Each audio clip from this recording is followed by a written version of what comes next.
جو شخص اپنے شلوار کو ٹخنوں سے نیچے رکھتا ہے اس کو عربی میں اسبال ازار کہتے ہیں۔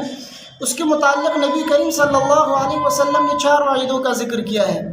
چنانچہ حضرت ابو ذر رضی اللہ تعالی عنہ فرماتے ہیں کہ نبی کریم صلی اللہ علیہ وسلم نے فرمایا ثلاثۃ لا یکلمہم اللہ یوم القیامہ ولا ينظر الیہم ولا یزکیہم ولہم عذاب علیم۔ نبی کریم صلی اللہ علیہ وسلم فرماتے ہیں کہ 3 شخص قیامت کے روز اللہ تبارک و تعالیٰ ان کے ساتھ نہ بات کریں گے، نہ نظر رحمت سے ان کی طرف دیکھیں گے، اور نہ ان کو گناہوں سے پاک کریں گے، اور ان کے لیے دردناک عذاب بھی ہوگا۔ یہ 4 وعیدے جو ہے ان 3 شخصوں کے لیے بیان فرمایا ہے، جن کا ذکر آگے آ رہا ہے۔ تو حضرت ابو ذر رضی اللہ تعالیٰ عنہ نے فرمایا فقرأها رسول اللہ صلی اللہ علیہ وسلم 3 مرات۔ یہ جملہ جو ہے نبی کریم صلی اللہ علیہ وسلم نے 3 مرتبہ فرمایا۔ اس کے بعد حضرت ابو ذر رضی اللہ تعالیٰ عنہ فرماتے ہیں خوابوا وخسروا من هم یا رسول اللہ، نامراد ہو گئے، تباہ و برباد ہو گئے، یہ 3 شخص کون ہے یا رسول اللہ صلی اللہ علیہ وسلم؟ تو حضرت نبی کریم صلی اللہ علیہ وسلم نے فرمایا المسبل والمنان والمنفق سلعته بالحلف الكاذب۔ وہ 3 شخص جو ہے، ایک ان میں سے اسبال ازار کرنے والا یعنی شلوار کو ٹخنوں سے نیچے رکھنے والا، اور دوسرا جو ہے احسان جتلانے والا، اور تیسرا جو ہے وہ شخص جو اپنے سامان کو جھوٹے قسموں کے ذریعے فروخت کرتا ہے۔ تو یہ 3 شخص جو ہے قیامت کے روز اللہ تبارک و تعالیٰ ان سے نہ بات کریں گے، نہ ان کی طرف دیکھیں گے، اور نہ ان کو گناہوں سے پاک کریں گے، اور ان کے لیے دردناک عذاب بھی ہوگا۔ تو یہ 4 وعیدے ان 3 اشخاص کے لیے ذکر کیا، جن میں سے ایک اسبال ازار کرنے والا یعنی اپنے ٹخنوں سے شلوار کو نیچے رکھنے والا ہے۔ اور یہ وعید جو ہے اس وقت ہے اذا لم یتب من ذلک فی الدنیا، جب کوئی شخص جو ہے یہ اسبال ازار کرنے کے بعد دنیا کے اندر جو ہے توبہ نہ کرے اور ویسے چلا جائے، تو قیامت کے روز جو ہے توبہ نہ کرنے کی وجہ سے پھر ان کے ساتھ جو ہے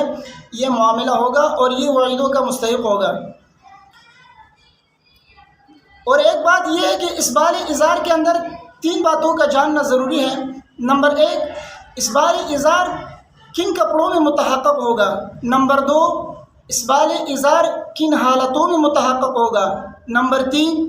یہ حکم صرف مردوں کے ساتھ ہے، خاص ہے، یا یہ حکم عام ہے۔ تو پہلی بات کہ اسبال ازار کون سے کپڑوں میں متحقق ہوگا، اس کے لیے دیکھیے اسبال ازار صرف ازار کے ساتھ خاص نہیں ہے، بلکہ ہر وہ کپڑا جو اوپر سے نیچے کی طرف لٹک رہا ہو اور اس سے ٹخنے چھپ جائے تو یہ اسبال ازار میں داخل ہے۔ خواہ وہ ازار ہو، چادر ہو، یا قمیص ہو، عمامہ ہو، کوئی چیز بھی ہو، تو اس سے جو ہے یہ اسبال ازار میں داخل ہو جاتا ہے۔ کیونکہ ملا علی قاری علیہ رحمہ حضرت ابن عمر رضی اللہ تعالی عنہ کی حدیث کہ نبی کریم صلی اللہ علیہ وسلم نے فرمایا من جر ثوبہ خیلا، اس حدیث کو نقل کرنے کے بعد حضرت ملا علی قاری علیہ رحمہ فرماتے ہیں وَهُوَ شَامِلٌ لِإِزَارِهِ وَرِدَائِهِ وَغَيْرِهِمَا، کہ یہ حدیث جو ہے یعنی اسبال ازار جو ہے یہ شامل ہے اس ازار کو بھی، ردا کو بھی، یعنی ہر قسم کی چادر کو بھی شامل ہے، اور ان کے علاوہ جو دوسرے لباس ہے جو اوپر کی جانب سے نیچے کی طرف لٹک رہا ہو وہ بھی اس میں داخل ہے۔ اسی طرح حضرت مولانا خلیل احمد سہارنپوری علیہ رحمہ نے فرمایا بذل المجہود کے اندر یہ روایت نقل کرنے کے بعد کہ نبی کریم صلی اللہ علیہ وسلم نے فرمایا الاسبال فی الازار والقمیص والعمامہ، یہ روایت نقل کرنے کے بعد کہ نبی کریم صلی اللہ یہ روایت نقل کرنے کے بعد آئی فرماتے ہیں وَقَدَ التِّلْسَانِ وَالرِّدَاءِ وَالشِّمْلَةِ، یعنی نبی کریم صلی اللہ علیہ وسلم نے جو فرمایا ہے کہ اسبال جو ہے ازار میں ہے، لنگی میں ہے، اور قمیص میں ہے، اور عمامہ یعنی پگڑی میں ہے۔ اسی طرح رات کو اوڑھنے والی جو چادر ہے اس کو تلسان کہتے ہیں، اس میں بھی یہ اسبال ہے، اور ہر قسم کی چادر اور شملہ کے اندر۔ تو یہ سارے ہر وہ کپڑا، اس سے مراد ہر وہ کپڑا ہے جو اوپر کی جانب سے نیچے کی طرف لٹک رہا ہو اور ٹخنے سے چھپ جاتے ہوں، تو یہ جو ہے اسبال ازار میں داخل ہے، اور یہ ان 4 وعیدوں کا یہ بندہ مستحق ہوگا ان صورتوں کے اندر۔ اور دوسری بات کہ اسبال ازار کن حالتوں میں متحقق ہوگا، تو اسبال ازار جو ہے یہ دو حالتوں کے اندر متحقق ہوگا۔ نمبر ایک، کپڑا اوپر کی طرف سے نیچے لٹک رہا ہو، اور دوسرا چلتے پھرتے وقت لٹک رہا ہو۔ تو ان دو صورتوں کے اندر ان دو حالتوں میں جو ہے اسبال ازار متحقق ہوگا، کیونکہ حضرت مولانا خلیل احمد سہارنپوری علیہ رحمہ نے اسبال ازار کی تعریف کرتے ہوئے فرمایا ہے، ہوا تطویلہ و ترسیلہ نازلا عن الکعبین الی الارض اذا مشى۔ حضرت مولانا خلیل احمد سہارنپوری علیہ رحمہ فرماتے ہیں اسبال ازار سے کہتے ہیں کہ کپڑا اوپر کی طرف سے کعبین کی اوپر کی طرف سے نیچے زمین کی طرف لٹک رہا ہو اور اس سے ٹخنے چھپ جاتے ہوں، اور یہ حالت جو ہے چلتے وقت ہو، تو اس سے جو ہے یہ اسبال ازار کہلاتا ہے۔ تو اس سے اس تعریف سے یہ معلوم ہوا کہ اسبال ازار جو ہے یہ دو حالتوں میں متحقق ہوتا ہے۔ ایک تو یہ کہ کپڑا اوپر کی جانب سے لٹک رہا ہو، اس سے معلوم ہوا کہ اگر نیچے کی جانب سے یہ کوئی چیز بندہ پہن لیتا ہو اور اس سے جو ہے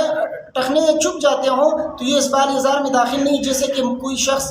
موزہ پہن لے یا جرابیں پہن لے تو یہ اسبال ازار میں داخل نہیں ہے، کیونکہ یہ نیچے کی جانب سے یہ ٹخنوں کو چھپا رہا ہے۔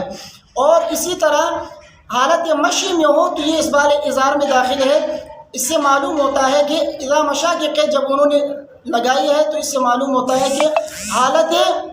رکوع کے اندر بیٹھے ہوئے ہو یا لیٹا ہوا ہو، اس حالت میں اگر ٹخنے چھپ جاتے ہو قمیص وغیرہ کے ذریعے، شلوار کے ذریعے، تو یہ اسبال ازار میں داخل نہیں ہے۔ اور تیسری بات جو میں نے یہ کہا کہ اسبال ازار کا یہ جو حکم جو انہوں نے لگایا ہے، یہ 4 وعیدوں کا جو ذکر کیا ہے، تو یہ آیا یہ حکم عام ہے مرد اور عورت دونوں کے لیے ہے یا صرف مردوں کے لیے ہے؟ تو یہ حکم جو ہے ھذا فی حق الرجال دون النساء، یہ حکم جو ہے صرف مردوں کے لیے ہے، عورتوں کے لیے یہ حکم نہیں ہے۔